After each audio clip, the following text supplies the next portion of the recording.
e que o Espírito é bom.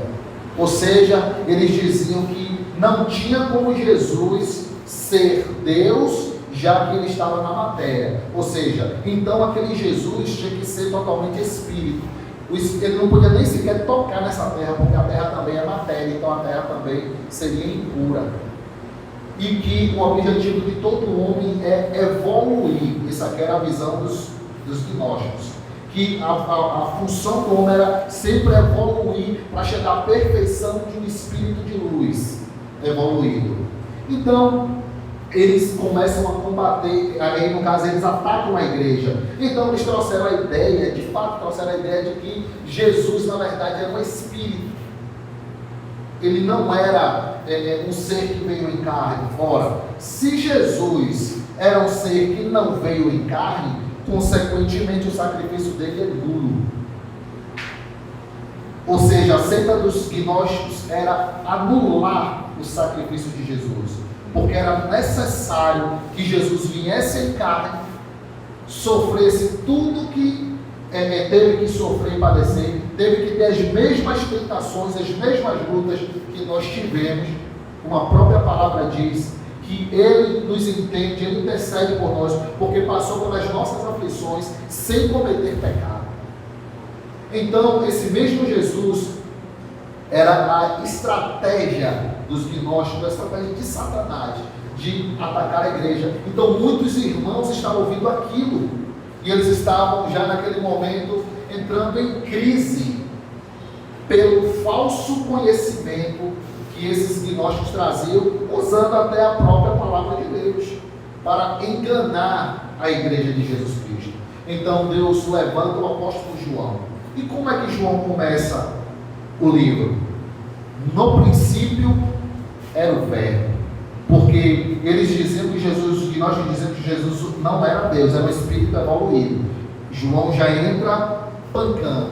No princípio era o Verbo, e o Verbo estava com Deus, e o Verbo era o próprio Deus, para quebrar o princípio dos gnósticos de que Jesus não poderia ter vindo em carne. João escreve, e o Verbo se fez carne e habitou entre nós. Por isso é necessário, irmãos, nós lermos a palavra de Deus, estudarmos a sua história, entender por que cada livro da Bíblia foi escrito, porque a igreja passava por uma luta, e era necessário que o apóstolo João viesse escrevendo. E ele revela o poderio de Jesus Cristo, que Jesus Cristo não era apenas o Espírito evoluído, Jesus é o próprio Deus. Ele é o próprio Deus. Ele é antes, Ele é e Ele continuará sendo. Ele é antes de todas as coisas. Ele continua sendo e Ele ainda será para todo sempre o eu sou. Ele é o que Ele é. Um dia eu estava no meu apartamento lá em Patos de Minas orando, eu ia pregar. Eu estava preparando a mensagem, orando. Hoje mesmo estava orando, quando o Espírito Santo falou comigo, e a palavra que o Espírito Santo me disse no meu quarto foi: primeiro eu pedi, o Senhor quer que eu pregue hoje? O Espírito Santo falou comigo: console a minha igreja. Console a minha igreja. E eu pedi um sinal também, então eu quero que chova. Aí começou a chover, como sinal dele, de fato, que era a vontade do Senhor. Ela até para Maurício. Maurício é uma luta também das grandes, antigamente. Graças a Deus é um grande nome de Deus. A gente conversa muita coisa. E Davi, pastor Davi, que a gente se conhece há tantos anos, que me ajudou também no Evangelho, quando eu era novo, eu na fé da minha mais velha. Era mais velha, não sabe. E o que acontece, irmãos? Eu estava orando, quando de repente fui tomado numa unção e no mover do Espírito, e o Senhor foi me mostrando um pouco de quem Ele era, só um pouquinho. E eu ouvi aquela voz doce e suave que me dizia assim: eu sou antes da eternidade. Glória a Deus. A eternidade eu crio. Eu sou antes de todas as coisas. E naquele momento a unção desceu, quem tem dons, os dons afloram, porque naturalmente a presença do dono dos dons chega e você começa a ser tomado pelo Espírito de Deus, e o Senhor começou a ministrar isso ao meu coração. Por que eu comecei com esse texto? Porque o texto que o Espírito Santo me deu foi começar por esse, porque ele dá um texto para você quando você vai pregar. Ele te dá um texto, e desse texto ele discorre tudo o que ele quer falar, e aí ele traz na mente do pregador, e ele desenha o quadro daquilo que ele quer falar para a sua igreja. E aí eu entendi o que o Senhor queria. Primeira coisa, quem é Jesus Cristo? Ele é o Verbo que se fez carne, ele é antes de todas as coisas, ele é Deus. Não há nada que esteja fora do seu controle, do seu domínio. Nós estamos vivendo um tempo de guerra, Rússia invadindo a Ucrânia. Soube hoje que a Ucrânia conseguiu atacar um posto de combustível da Rússia. Uma iminente terceira guerra mundial por causa da presença de países da OTAN que fazem vizinhança com a Ucrânia. Então a Polônia e a Romênia colada com a Ucrânia, e os exércitos da OTAN, que é o Tratado do Atlântico Norte, entre Estados Unidos e alguns países da Europa, que é Polônia, Romênia, França, Inglaterra, Alemanha, Suíça, que são os países mais fortes da Europa, e alguns outros menores, que fizeram um tratado por causa do nazismo e por causa de uma antiga guerra que houve com a Rússia. Foi a Segunda Guerra Mundial que houve com a Rússia. Então eles fizeram um tratado de se unirem para que gerasse um medo na Rússia, em todos os países da Crimeia que cerca a Rússia, para que não houvesse mais essa guerra. Então nasceu-se a aliança da OTAN, que é Estados Unidos como cabeça. Estados Unidos está do lado de cá perto da gente, e do lado de lá da Europa, os países europeus. Estamos numa iminente guerra para cumprir aquilo que a gente vai começar a ministrar aqui agora, que gostaria que os irmãos abrissem sua Bíblia no livro de João, capítulo 14.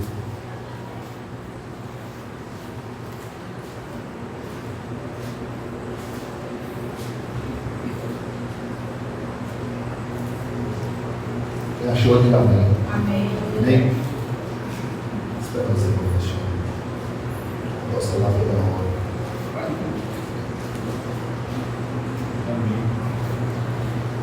Diz assim a palavra do Senhor, a partir do versículo 1. Não se turbe o vosso coração. Credes em Deus, crede também em mim. Na casa de meu pai há muitas moradas. Se não fosse assim, eu vos teria dito, pois vou preparar-vos lugar. E se eu for e vos preparar lugar, virei outra vez e vos levarei para mim mesmo, para que onde eu estiver, estejam vós também. Mesmo vós sabeis para onde eu vou e conheceis o caminho. Disse-lhe Tomé: Senhor, nós não sabemos para onde vais. Tinha que ser Tomé, né? Senhor, nós não sabemos para onde vais. E como podemos saber o caminho? Disse-lhe Jesus: Eu sou o caminho, a verdade e a vida. E ninguém vem ao Pai a não ser por mim. Amém? Esse Jesus Todo-Poderoso, Criador dos céus e da terra, do qual João começa com o seu texto, dizendo: no princípio era o Verbo, e o Verbo estava com Deus, e nada foi feito antes dele, tudo foi feito por ele. Ele fez todas as coisas. Esse mesmo Jesus, a Bíblia diz que ele já tinha toda a glória antes da sua vinda, antes da fundação do mundo. Ele já tinha a glória de ser Deus. Esse mesmo Deus viu a queda do homem no jardim do Éden. Então ali o Senhor criou o homem, e o homem quebrou os princípios do Senhor, se afastou de Deus. Adão e Eva, Deus os criou perfeito, primeiro Adão. Mas a Bíblia diz que Deus amou o mundo de tal maneira que deu o seu único filho. Esse mesmo Deus que criou todas as coisas, que tinha tudo, tinha toda a sua glória, toda a sua pompa, toda a sua majestade, e ele abandonou tudo que ele tinha, se fez carne. O Verbo se fez carne e habitou entre nós, com um propósito de tirar o meu e o seu pecado, e trazer sobre mim e sobre você perdão. Então o Senhor trouxe sobre nós algo chamado justificação. No Evangelho, no cristianismo, existem 3 pilares chamado justificação, santificação e glorificação. É os pilares do Evangelho. Então, só que nós, como pecadores, a Bíblia diz, e porque todos pecaram, destituídos estão da glória de Deus, o livro de Romanos diz isso, todos pecaram, destituídos estão da glória de Deus. Então ninguém podia mais entrar no reino dos céus. Era necessário alguém pagar o preço. Por quê? Porque todo mundo é pecador. Então Jesus pagou o preço e nos justificou.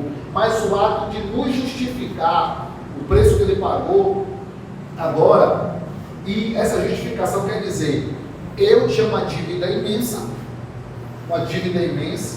impagável, porque eu jamais poderia pagar para poder entrar no reino dos céus. Irmãos, a gente tem que entender o que é o reino dos céus. Eu acho que a gente ainda não entendeu. Muitos de nós cristãos ainda não entendemos o que é o reino dos céus, o que é a glória que é de vir. Eu vou adiantar um pouquinho para o final da pregação. No livro de Apocalipse, capítulo 21, diz assim, João diz assim: então eu vi um novo céu e uma nova terra, porque o primeiro céu e a primeira terra passaram. E vi descer do céu uma nova Jerusalém, que descia do céu ataviada como uma noiva para o seu noivo. Aí lá embaixo, no final do capítulo, ele vai dizer assim: e as nações trarão para ela as suas riquezas. Gente, João viu, ele viu a glória, ele viu o novo céu, ele viu a nova terra, ele viu a nova Jerusalém, que não é essa hoje aqui. E ele viu também nações, que é isso que às vezes a gente não presta atenção no texto. Haverão países, haverão reis, a Bíblia está dizendo, está escrito.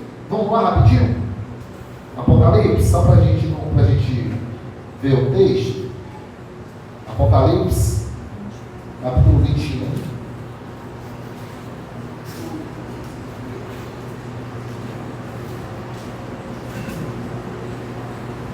Capítulo 21.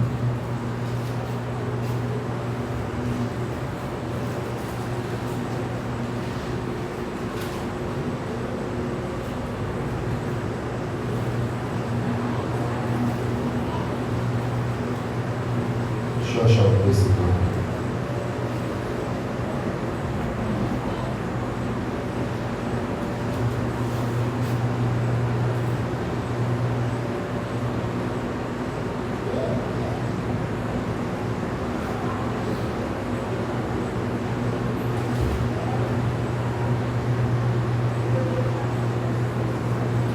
Versículo 24.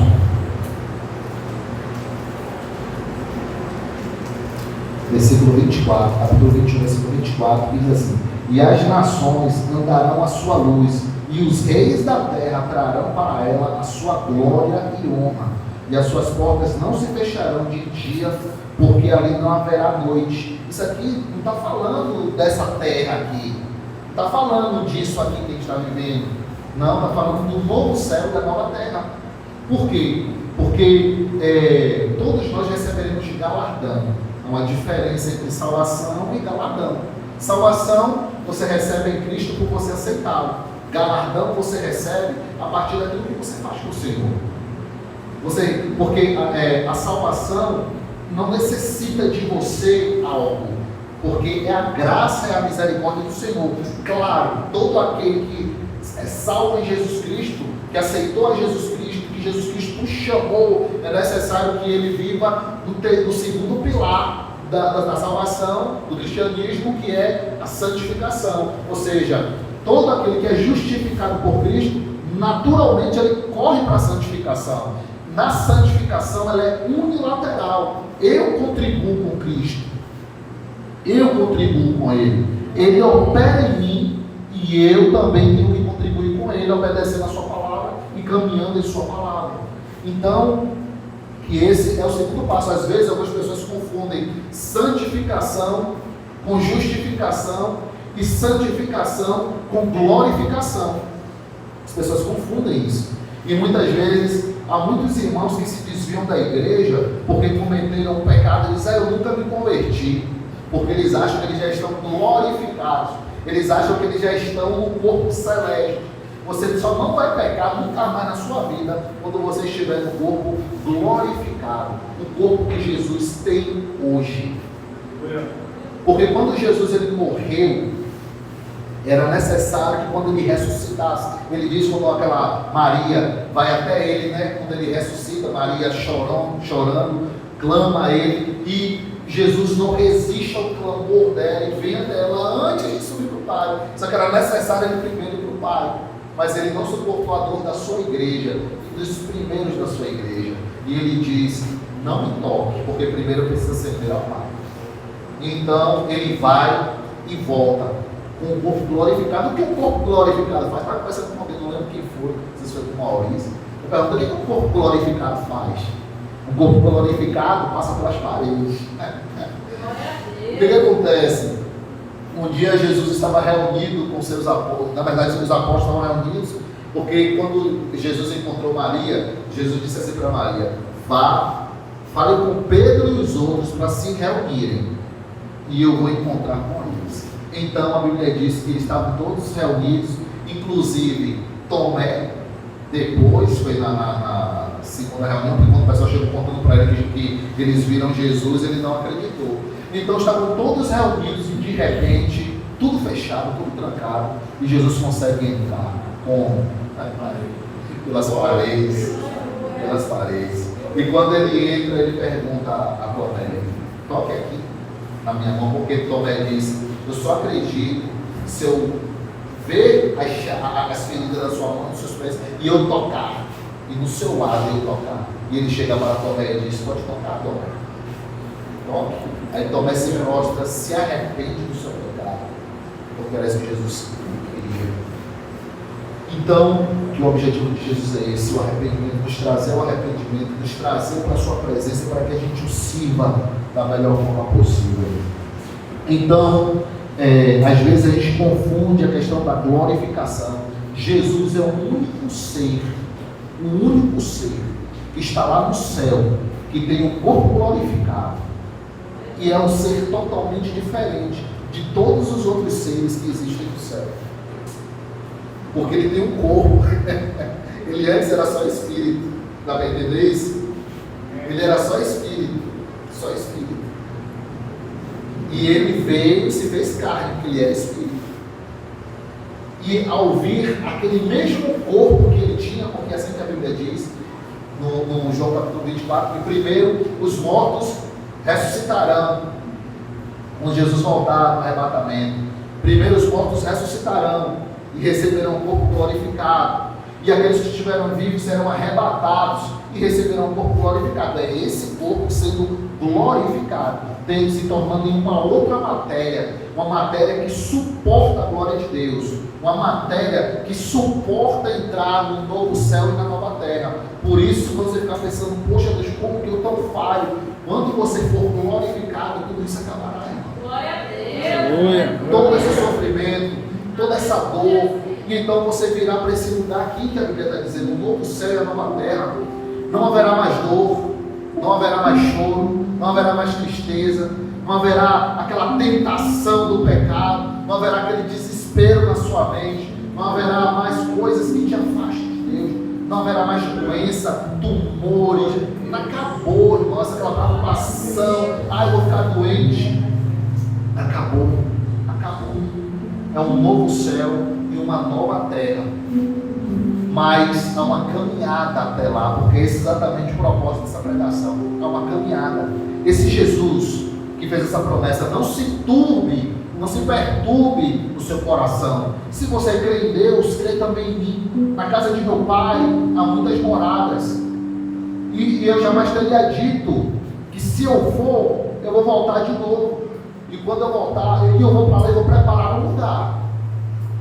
E ele já preparou. Vou preparar um lugar, para que onde eu estiver, vocês estejam também. Está tudo preparado. Glória a Deus. Mas há uma caminhada. Essa é a grande questão. Há uma caminhada. E essa caminhada nesse mundo não é fácil. A Bíblia diz: no mundo tereis aflições, mas tende um ânimo, porque eu venci o mundo. Mas na hora da tribulação não é fácil. na hora da luta, é dor, é angústia. Muitas vezes um problema no casamento, muitas vezes um problema com o pai, com a mãe, um familiar, às vezes um problema de enfermidade que acontece muito com a igreja de Jesus Cristo, porque a igreja não está isenta de não passar por uma enfermidade. Dívidas que vêm, inúmeros problemas podem acontecer com você e comigo, e que a gente passa por aflições nessa terra. Há uma diferença entre aquele que serve e aquele que não serve. Porque uma coisa que eu aprendi antigamente é que todo o deserto que o Senhor permite sobre nós, Ele está com a gente lá. Agora imagine aquele que não tem o Senhor Jesus e passa por esse sofrimento dessa terra, morre e ainda vai para o outro reino, que é o inferno. A Bíblia diz que a morte e o inferno serão lançados ainda no lago de fogo, que é o sofrimento eterno. Por isso, irmãos, no capítulo 1 de João, diz assim, lá entre o meio do capítulo, diz assim: e ele veio para os seus. Quem eram os de Jesus? Os judeus. Ele veio para os seus. Era o povo que Deus escolheu lá em Abraão. Na verdade, Deus criou toda uma genealogia, toda uma descendência, desde Adão, saindo lá de Adão, aí nasceu Abel, Caim matou Abel, acabou que não pôde dar descendência, então nasceu, se eu não me engano, foi Sete, depois veio Enos, depois, se eu não me engano, veio Cainã, e aí veio ali a descendência, até chegar em Noé, e Deus destruiu todo o restante da descendência de Caim, que não poderia prevalecer na terra. Só a descendência de Sete permaneceu na terra. Todos nós somos descendentes de Sete. Não existe mais descendência de Caim na terra, apesar de que o espírito que habitava em Caim ainda age na terra e na vida de todos que são da descendência de Sete. Então veio Noé. Noé teve 3 filhos, Sem, Cã e Jafé. Um estudo que eu estava fazendo muito doido, uma pesquisa entre a palavra, estudando, porque isso é importante, porque nós somos a geração que mais tem acesso à Bíblia, que mais tem acesso em todas as línguas. Você quiser, você vai estar com o computador. Se você não tem um computador, tem um celular. Se não tem um celular, você pode ir lá na locadora, na house, em vez de gastar com outras coisas, vai lá, pesquisa. Você pode, não sei se ainda existe lá na house. Mas tem, né? Aquele sabe, café, esse negócio, você pode ir lá estudar, pesquisar. A gente perde muito tempo com muitas coisas, mas não gastamos estudando a palavra de Deus. E tu faz uns estudos e foi vendo a descendência de Sem, Cã e Jafé. E aí, uns da descendência de Cã e Jafé desceu lá para o lado da China e outros para o lado da Rússia. E aí nasceu ali entre os filhos de Gog, são Gog e Magog, que dará uma guerra final. E Gog e Magog dá entre China e Rússia. Pesado negócio, tem que estudar. Eles cresceram como um povo forte na Rússia. O povo Rússia é um dos descendentes entre Gog e Magog. E que está profetizado no livro de Ezequiel, que é uma profecia de uma batalha final dos tempos, contra Israel e contra o povo de Deus. E a China também. E Sem é Israel. Sem, se você for olhar a história, você vai ver que muitos povos dizem assim, até no jornal, quando diz assim, o povo é contra Israel, ele é um antissemita. Já viu isso quando passa? Os povos árabes, o Irã é um antissemita. Os antissemitas, que a Rede Globo, qualquer jornal sabe que é os descendentes de Sem, os antissemitas ou os semitas. Israel são os semitas. Então, aí o que acontece? Existirá essa batalha no final dos tempos, mas é necessário a gente entender que nessa questão que Jesus, ele veio para os seus, que são os descendentes de Abraão. Deus escolheu Abraão, e Abraão teve um filho chamado Isaac, Isaac teve um filho chamado Esaú e Jacó. A promessa ficou para Jacó. Jacó teve 12 filhos, na verdade ele foi, se eu não me engano, foram 10 filhos, e o descendente de alguns foram tirados da descendência, e entrou Efraim e Manassés, que são os filhos de José. E aí vieram a descendência de Israel, e houve uma profecia lá em Moisés. Na verdade, a profecia é desde o jardim do Éden, quando Deus disse à serpente: o descendente da mulher ferirá a tua cabeça e você ferirá o calcanhar. Essa promessa foi feita no jardim do Éden. E desde aquele tempo, Satanás não sabia quando que Jesus viria, não sabia quem era esse filho do homem, porque Deus não revelou para ele. E desde lá ele vem perseguindo toda a descendência que era boa, a boa descendência, que se você for estudar a fundo aquela profecia do jardim do Éden, havia duas sementes que sairiam de Adão e Eva, uma boa e uma má. E a descendência má foi de Caim. A descendência boa que saiu era para Abel. Satanás fez Caim matar Abel, porque ele já percebeu que era uma descendência boa. Depois veio Sete, e de lá Satanás tentou matar o tempo todo a boa descendência, até vir na tribo de Judá, até vir na casa de Davi e nascer ali Jesus Cristo, a descendência de Davi, como o Senhor prometeu e profetizou. E Jesus veio para os seus, que eram os judeus. Mas os judeus, o que fizeram com Jesus? Crucificaram ele. Então João vem e escreve: ele veio para os seus, porque o gnosticismo era uma mistura do judaísmo com umas seitas lá bravas, parecendo com o espiritismo, outras coisas lá. Então Jesus veio para os seus, mas os seus não receberam. Mas todos quantos o receberam, a estes Jesus deu o poder de serem feitos filhos de Deus. Você só pode entrar no reino dos céus se você receber a Jesus. Quando você recebe a Jesus, algo acontece no seu espírito. Quando de fato você se converte. Primeiro que não somos nós que escolhemos a Ele, Ele nos escolhe, como o Senhor Jesus diz: não foste vós que escolhestes a mim, mas fui eu que escolhi a vós, e vos designei para que vades e deis fruto, e o vosso fruto permaneça. Então, quando Jesus ele vem, ele faz algo dentro de nós chamado regeneração. Diga assim: regeneração. A regeneração é quando Jesus vem, pega o nosso espírito que estava morto, apagado, distante de Deus, e Jesus vem lá e revive o nosso espírito, ele nasce. Aí aquela questão, ele nasceu de novo. Onde você vê isso?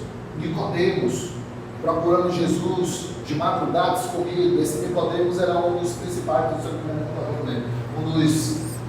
um dos fariseus, príncipe de Israel. Ele procurou Jesus de madrugada, escondido, e disse: bom mestre, o que eu faço para herdar o reino dos céus?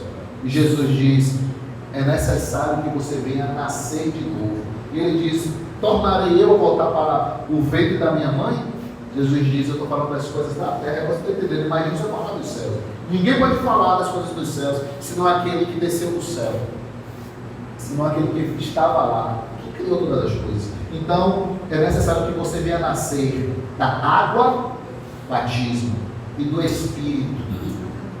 É necessário que o seu Espírito renasça, porque assim como para eu entrar no reino da terra, é necessário entrar através da porta, que é minha mãe, através do seu pai e sua mãe, para você entrar nessa terra, e você precisa nascer. Então você está no reino dos céus, no novo reino, na nova terra, você também precisa nascer.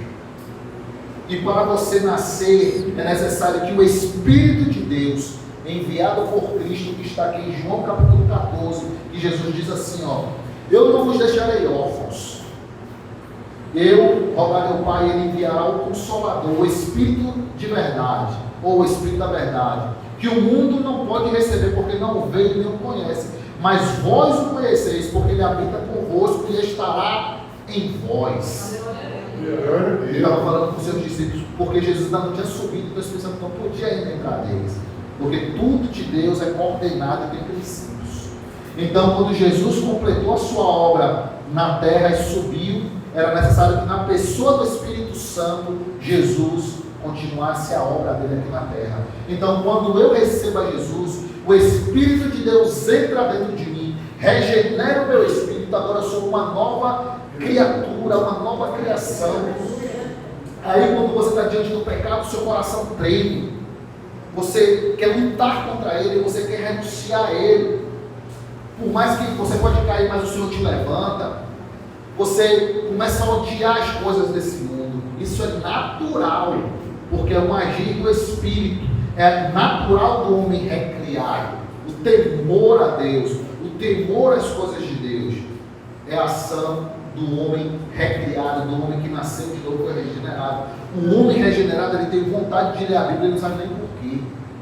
O homem que nasceu de novo, que é regenerado, regeneração quer dizer uma metamorfose, uma transformação, que a gente gosta muito de usar, a transformação da borboleta, que era antes uma lagarta, se tornou uma borboleta. Só que isso não é perceptível fisicamente, porque ainda não atingimos o último estágio da glorificação. Então, nós estamos nesse ser ainda, mas por dentro nós somos recriados. Nós somos recriados, olha a hora, né? Pode passar. Nós somos recriados, transformados por dentro. Então, se você não tem vontade nenhuma de ler a Bíblia, você não tem vontade nenhuma de orar, você não tem vontade nenhuma de ir para a casa de Deus, você precisa rever o seu conceito, se você de fato nasceu de novo. Porque se isso não aconteceu, desesperadamente, busque isso. Busque isso. Busque ao Senhor. Porque é muito sério. Imagine se alguém dissesse para você, olha, hoje você vai morrer. E você pode ir ao inferno ou você pode ir para o reino de Deus. Para esse novo céu e nova terra. O que você faria? O que você faria? Então, irmãos, é necessário que hoje você entregue a sua vida a Jesus Cristo para que Ele transforme, regenere e você possa entrar no reino dos céus. Porque se não há fome em seu coração, alguma coisa errada. Se não há desejo de Deus, alguma coisa errada. Isso é natural de todo aquele que se converter. Eu não sinto vontade de orar. Não estou falando daquela luta, que a gente vai entrar nisso aqui agora. Não estou falando daquela luta entre a carne e o espírito, que você quer, mas não vai, aquela luta. Não estou falando disso. Eu estou falando de, ainda que você não for orar, ainda que você não for ler a Bíblia, mas o seu coração pesa. Poxa, hoje eu não orei. Poxa, hoje eu não li a Bíblia. Poxa, hoje é isso que eu estou falando. Estou falando que você está. Você não tem vontade, você só quer coisas do mundo, só quer ouvir música do mundo, só quer fazer coisas do mundo, só quer viver as coisas do mundo. Acabou, que tá bom, tanto faz. Você não pensa no reino dos céus. Tem alguma coisa errada. Porque todo aquele que é criado, que nasceu de novo, tem esse desejo.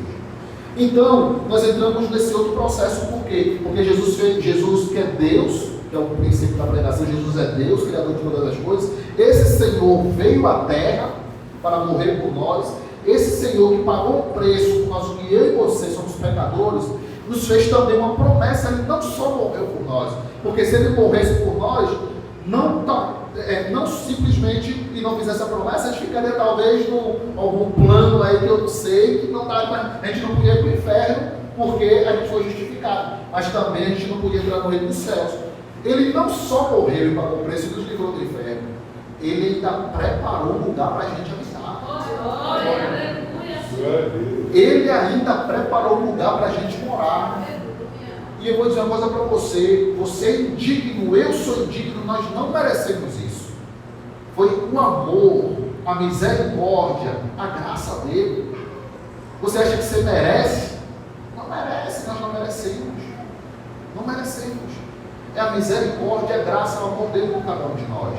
Então, irmãos, nesse processo de Jesus vir, sendo Deus, deixou a sua glória, que a Bíblia diz que Ele deixou a sua glória, se fez carne, se fez igual a nós, ainda se humilhou mais ainda, indo à morte de cruz, que era só para bandido, que era perigoso, que morria naquela época, pagou o preço. Ele agora também nos faz uma promessa de irmos para a sua glória. Agora, nesse tempo agora que nós estamos vivendo, Jesus já pagou o preço há mais de 2000 anos atrás. Estamos nessa caminhada agora para chegar lá no reino dos céus, até que Ele volte. Existe uma caminhada, e é aqui que entra a grande questão de nós cristãos. Nós entendemos que, como justificados, estamos agora no segundo processo, que é o processo da santificação. Nesse processo de santificação há muita luta. E aí eu queria que você abrisse a sua Bíblia no livro de Gálatas, capítulo 5.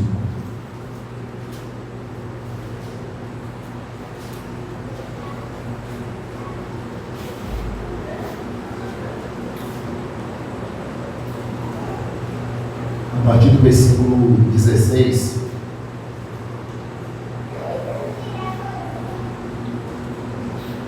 Você pode ler para mim? Até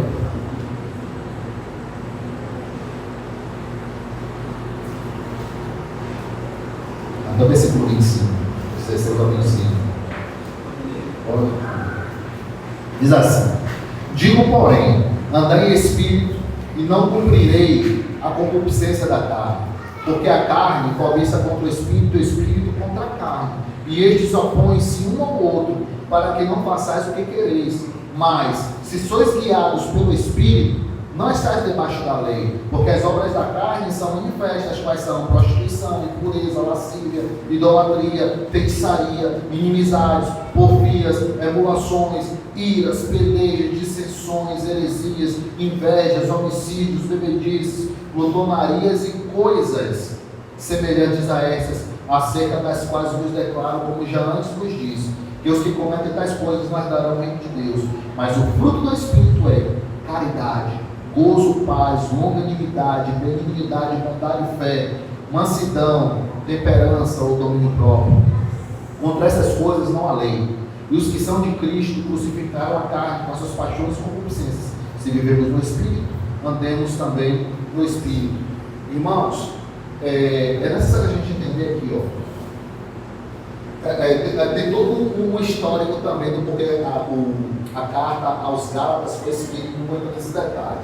Mas vamos entender aqui, ó, o que Paulo está dizendo aqui, que eu e você, que aceitamos a Jesus, que nos convertemos, que fomos regenerados, transformados, recriados, temos um novo Espírito, ainda também temos uma carne que não foi regenerada, não foi transformada ainda. Ou seja, nós somos um povo bipolar. Nós somos um povo que tem, como se tivéssemos duas personalidades dentro de nós. Nós temos uma santa e pura recriada, mas ainda habitamos num corpo que ainda é pecador. Então, nesse processo não quer dizer que você não vai errar, que você não vai falhar, que você não possa cair. E por causa disso você deixou de ser um cristão verdadeiro, porque há muitos servos de Deus verdadeiros, servos de Deus que muitas vezes erra, falha, mas o Senhor é que te levanta. E cabe a você também lutar para se levantar, mas o Senhor é quem te levanta. Então o que Paulo está dizendo aqui é que existe uma batalha, existe uma guerra, que o Espírito milita contra a carne e a carne contra o Espírito. Eles se opõem um ao outro numa batalha. Um quer uma coisa, o outro quer outra. É quando você está diante do pecado e você ouve a voz do Espírito Santo de Deus te dizendo: não faça, e aquela outra voz que diz: faça da carne, vai ser bom. A do Espírito: não é bom. É uma batalha entre o Espírito e a carne. Aquele que você mais alimenta, uma coisa que o Espírito Santo me ensinou um tempo atrás, ele vai vencer. O meu pastor sempre contava uma história antiga, que ele falava, eu acredito que muitos aqui da vida devem ter contado essa história, muito provável, a gente conversou sobre isso também muito tempo atrás, no tempo lá da Carochinha. Que existiam dois cachorros fortes, e que esse dono, ele fazia um jogo de apostas entre as pessoas. E nesse jogo de apostas, existia um cachorro preto, existia um cachorro meu amarronzado com amarelo. E aí, nessa batalha desses dois cachorros, o que o dono do cachorro sempre apostava era sempre o que vencia, eles apostavam com dinheiro. E um dia, uma pessoa chegou para ele no canto e perguntou: por que sempre o cachorro que você aposta vence? Aí ele disse: eu sei porque o que sempre vence é o que eu sempre alimento mais.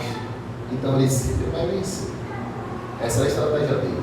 Ou seja, é óbvio que quem você mais alimenta na sua vida é quem vai vencer. Isso não quer dizer que você não é cristão, mas você vai entrar no céu como um crente fraco, que não vence.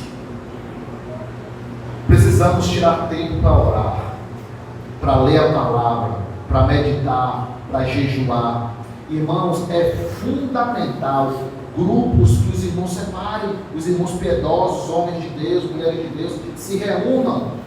Davi procura os irmãos, vamos nos reunir, vamos ler a Bíblia junto, em vez de ficar só perdendo tempo assistindo novela, assistindo filme, não sei o quê. Separa um tempo ali para vocês estarem juntos, visitando a casa uns dos outros, orando uns com os outros, né, na Bíblia. No outro dia foi eu, Maurício e Ademir, nós fomos caminhando pela praia, paramos ali, falando da palavra de Deus. Você sai edificado, se sente bem. Cada um tem uma coisa para falar, ele falou da experiência dele, fora da dele, da minha. E aí, o entendimento, a revelação que o Espírito Santo trouxe ali da palavra de Deus para ele no momento de oração, no momento de leitura da palavra, isso edifica você, isso fortalece você. Existem muitas pregações boas também na internet, tomando muito cuidado, porque você tem que ter maturidade, de preferência, quando você for ver uma pregação, pergunta, Davi, esse pastor aqui é um herético ou é um homem de Deus? Posso ouvir? Pergunta, porque tem muito falso profeta, e tem muita gente com equívocos teológicos, a diferença entre heresia e equívoco teológico. Porque eu posso cometer qualquer equívoco teológico, eu pregando, cometer um erro, que não sou herético. Por exemplo, Jesus vai voltar, é antes, durante ou depois da tribulação. Não é heresia. Por quê? Porque o importante é que Jesus vai voltar. A Bíblia, em vários segmentos, vai dar a entender que Jesus pode voltar antes, Jesus pode voltar durante ou depois da grande tribulação. Se você for ler nos livros, você às vezes confunde. Isso não é heresia, isso é um equívoco. Alguém está equivocado, alguém está falando errado. Mas quando eu aprendi com um pastor muito famoso, homem de Deus, sempre quando ele vai falar sobre isso, sobre a volta de Jesus, ele diz assim: irmãos, eu sempre vou contar essa história. Uma pessoa, e essa história cabe bem a mim, né? Eu gosto de café, ele conta a história de café. Ele disse: existem pessoas que, quando elas vão tomar café, primeiro elas colocam leite, depois colocam café. Esse é o que acredita que Jesus vai voltar antes da tribulação. O outro gosta de tomar café, colocar primeiro o café, depois o leite. O primeiro gosta de colocar o leite, depois o café. O outro gosta de colocar o café, depois o leite. E o outro gosta de colocar junto, café com leite, misturando ao mesmo tempo. Eu já vi muita gente fazer isso, misturar o café com leite. No final de tudo, você está tomando o quê? Café com leite. Não mudou nada, só mudou a forma como foi. Um começou de um jeito, do outro. O importante é que Jesus vai voltar. Esse é que é o importante. Ele voltará. Então, tem até um pastor da presbiteriana que acredita que Jesus vai voltar depois da grande tribulação, que ele é muito sábio e ele respeita todos os outros princípios. E ele diz assim: irmão, vai chegar um momento quando Jesus voltar, vai subir o irmão tal, brigando um com o outro, dizendo: tá vendo que eu disse que ia ser assim? Porque mas eu falei assim. Mas não importa, o importante é que Jesus vai voltar. Quando? Em que momento da história? Não importa. O importante é que eu e você precisamos esperar a sua volta. E esperar nesse processo, lutando contra a nossa carne, lutando contra nossas vontades, lutando para fazer a vontade de Deus. Amém? Nos santificando. Quais são? E Deus, Ele deixou para nós mecanismos, armas, princípios de santificação para nós, que são a palavra dele em primeiro lugar, a sua palavra, a palavra de Deus nos santifica, como Jesus disse para os seus discípulos: vós já estão limpos pela palavra que eu vos tenho dito. Vocês já estão limpos pela palavra. Quando você vai ouvindo a palavra, vai te limpando. Você vai começar a perder aquela vontade do pecado. Eu lembro que quando eu, principalmente no verão, quando eu ia caminhando daqui lá para Mar Grande, e as meninas de biquíni na praia, aí eu ia, irmão, assim mesmo, ó. O Espírito Santo falava comigo: comece a recitar os versículos bíblicos. E eu ia: do Senhor é a terra, e a sua plenitude. E aí eu começava. Aí citava João 14. Não se turbe o vosso coração, acredite em Deus, acredite também em mim, na casa de meu pai é onde morar. E um versículo ia puxando o outro, tudo aquilo que eu já li na Bíblia, e a Bíblia, daqui a pouco a minha mente estava purificada, estava nem lembrando mais de nada, só palavra, e ia voltar em minha casa, purinho, santinho, sem cometer nenhum pecado nos pensamentos. Então nós temos armas, a palavra de Deus, nós temos a comunhão com os irmãos, nós temos a oração, nós temos o jejum, são armas que Deus nos deu. Se você não usa, você vai tomar pau. Se você usa, você vai fortalecer o seu espírito, o seu espírito vai bater sua carne.